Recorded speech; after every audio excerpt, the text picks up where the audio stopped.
First leg, Simon to Yes, Dan, I totally agree with you. I think Yelly is playing the best darts of his life. Scoring power is brilliant against Kevin Painter.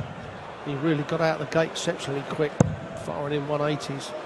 However, Simon Whitlock is having a bit of a resurgence in his career. He's got some glasses, says he can see the board better. Enjoying practicing again, which is massive. If you don't enjoy practice, then don't practice. But Simon says he's enjoying it again, and he really is looking forward and determined more than looking forward to getting back to the top. Yeah, I mentioned this during his...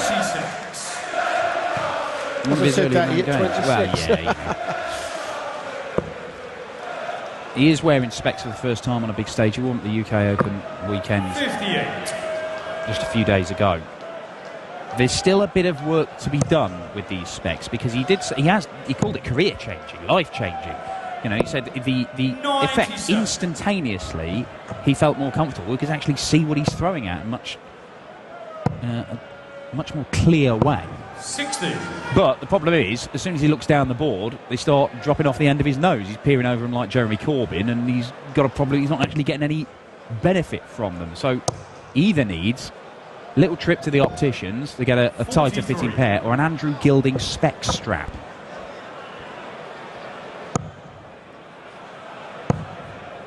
And apparently when he looks down to the 19s, he can see the bottom of the glasses, so he may need a Dennis Taylor. Yes, or massive class. He did talk about that. Yeah, the Dennis Taylor, the snooker player, did that. When he got down on the table, when he was looking up, he could see the top of the glasses, so he had to put that right and had them all extended. So, well, let's be honest, for a man who was stubbornly stuck with the goatee beard, mullet ponytail combo for years, he's not a man who really cares what he looks like up on stage, it would seem. Whitlock leaving the 170. He was known for a long while as the king of the 170, despite not hitting it for a long while. Decent from Jelle Klaasen, though, and that's his favourite double 18, just sticks it on the outside of the wire. 112. Well, 112 after 18 darts, not very often Simon Whitlock was that far adrift, but double top puts it all right. Double top it does. Oh, a bit of a slow start in scoring, but you can't fault that for a finish for Simon Whitlock. 112 on tops. 43. Beaten Mike De Decker and Ian White, the number 7 seed, to get here. And that was a great game of darts. 100.51 average for Simon Whitlock. 101 for Ian White. One of a number of players who've lost with a ton plus average this weekend already. And there's a 180 for the big Aussie.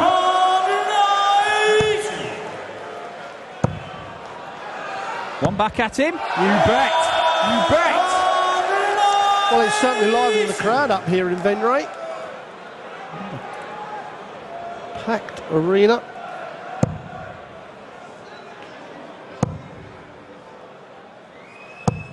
100. It's not a bad follow-up to the 180. A ton. You take that.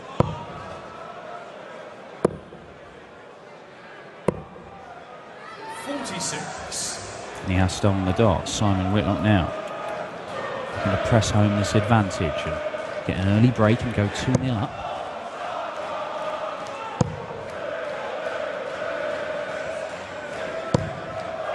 Oh, that's a missed opportunity for Whitlock. Even an extra 19 points there would have made it a little bit easier, but Jelle's nowhere near. No, it looks a little bit, you know, he's out of sync with his throw at the moment. Jelle, he's really doing a lot of pushing with that dart, which is causing him to have no consistency. I'll have a look at it with the next throw. He really seems to be, well, that was just for a big 20, but he's over pitched to get away from the flights. Oh, those are a little bit better. Now, double 10 for Whitlock for a 2-0 lead.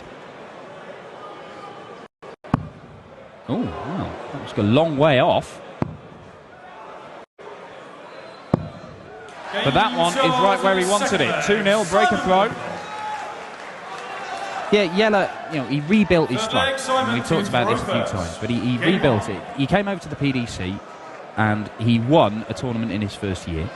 But it was nearly 8 years between that one and winning another one last year. But he did make 4 finals last year. 1-2 of them. Missed a load of match starts in another one against Michael van Gerwen. The other one he got a bit of a hiding from Peter Wright. But that is an enormous chalk and cheese compared to the previous years in terms of success. Well, the fact is that what was wrong he put right. And we keep talking about coaches, mentors, and, you know, if it's not working, then change something. Jelle Klaasen did that. Loads of other players won't. They're stubborn, and the people that they have round them won't let them change, because otherwise they could be the ones that get changed. So you might be deemed part of the problem. Exactly. The thing is, though, if you were going to rebuild a throw from scratch for someone, you probably wouldn't teach them to throw like Jelle Klaasen does now, because it is a bit. It doesn't look very good. It looks a bit jerky. It looks like very fast as well, isn't it? Well, it is very fast, but it's very effective, and you know, there's room for throwing however you want, as long as you can repeat it and you get results like that, because that's a 180 for Klaasen. 100. And he's looking to break straight back. At least in double 5. Oh, he's spirit now. Chance here, although it's with the throw, but it would be for a nice, comfortable 3-0 lead for Simon Whitlock. And there it's the bullseye. Oh, see it move the bullseye wire. You require 5.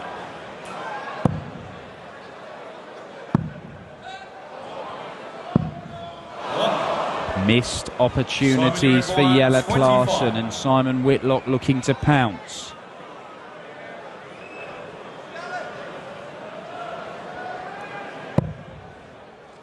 Double 8. Double 4. And despite the whistle in the crowd. Yes, that's the second time when the Trotties hit that double 4.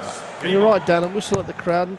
And the whistle is the one thing that does bring a player out of concentration. That normal, as you see, Klaasen go off with a maximum.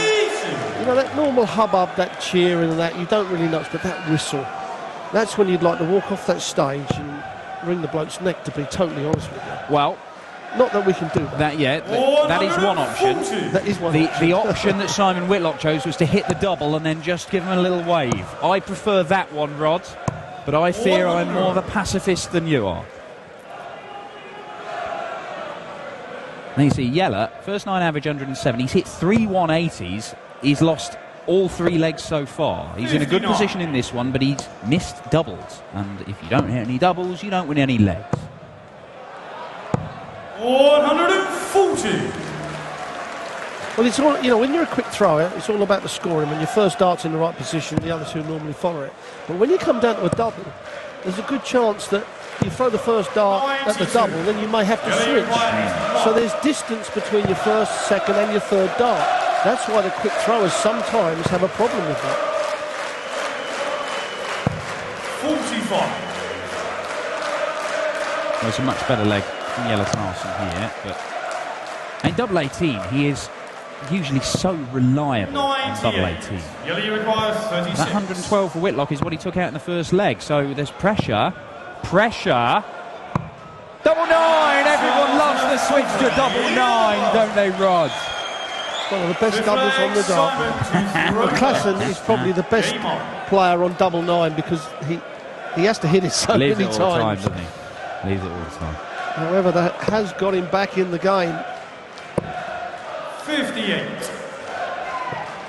To be fair, double 18 and double 9 are the same height on the dartboard, so as long as you're stood in the middle of the dartboard, you're not like, say, gilding over on one side or bunting over on the other, you've got the same distance to throw it, so you should have a rough idea of the weight of dart, if you like. You've just got to adjust your line. I can see why Jelle likes that switch. I think, you know, the mindset of it, you think, I don't want to bust it because I've wasted a dart. Because I've got to hit the one to leave the double 4. I think that's what it is. How it breaks down is and that's all, when people go tops and 10s, that's always a problem as well when you get down on the 5. But that's a second maximum for Simon Whitlock. 134. Jelle right there with him. But Whitlock has a 3-1 lead. That break of throw in the second leg. 58. Just the 58. Well, it's opened the door for Klaasen, hasn't it? A couple of those will help. 134. Someone you require Guarantees 146. at least one dart and a double if Whitlock doesn't take this out, which he's not going to now. 66 required, 10. He requires 79. Big 3 darts for Klaasen. To break back. Gets it, 79 check out, and Jelle Klaasen is right back in this one. 6 leg yellow to throw first. And the crowd are unequivocal in their support of the Dutchman playing in his home country. 90. Tom Whitlock hit a 180 there, didn't he? And didn't really do anything with it.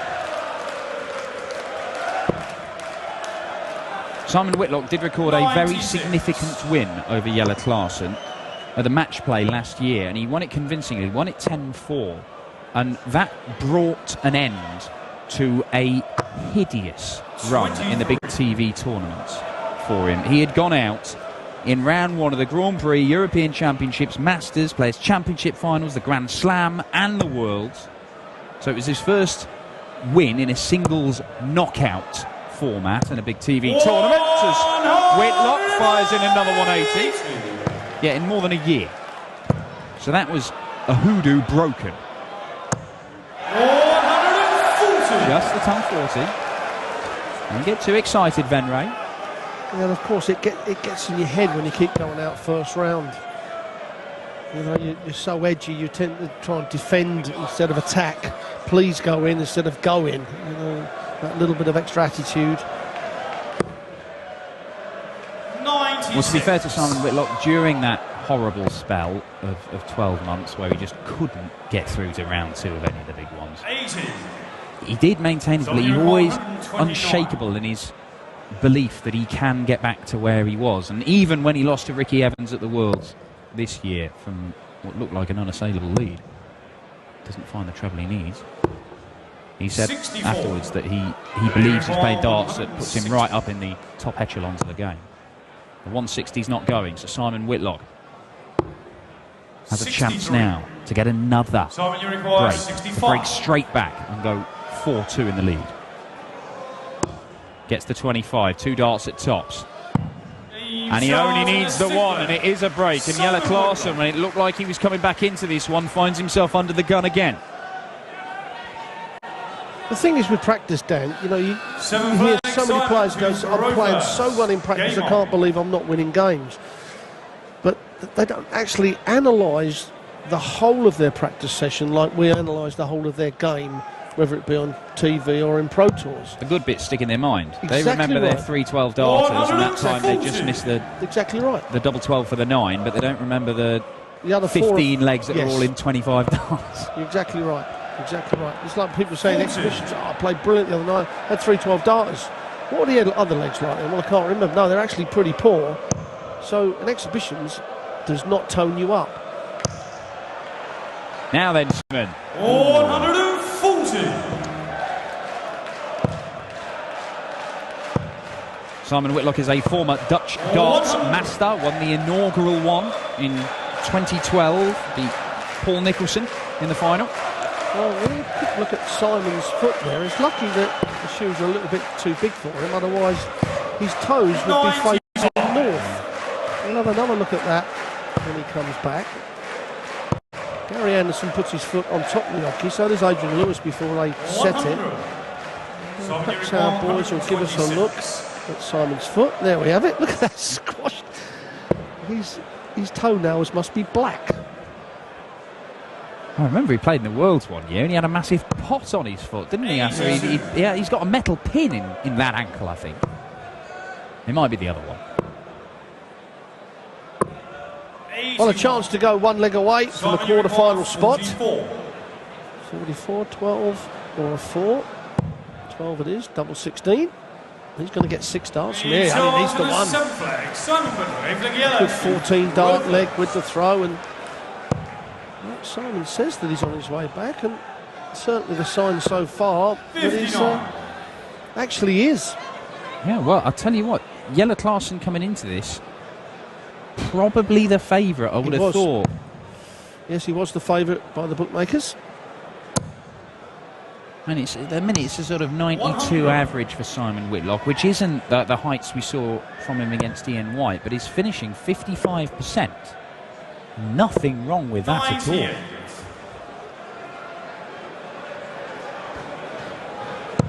Can he get over the line and book a place in the quarterfinals of the Dutch Darts Masters, where he would face Mensur Suljovic? Yes, that's the question, because we have seen him falter from great positions before. When we go back to the World Match Play against Andy Hamilton. Hamilton, Hankey at the Slam, Evans at the World Championship. It's happened more than once. But then again, he has won from that position. Jamie Caven at the European Championship.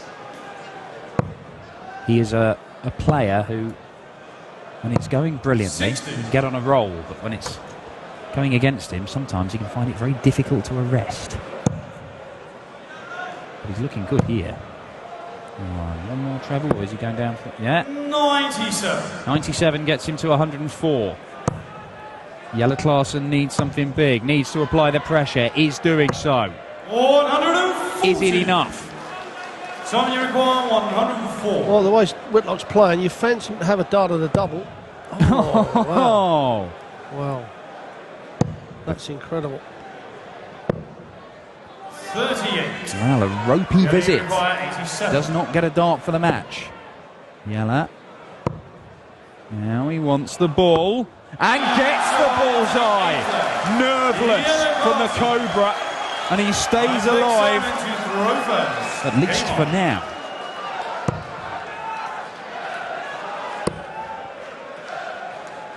However, it was only to hold his throw, so there's no need for Whitlock to panic. He's still going to throw twice before the end of this match. 93.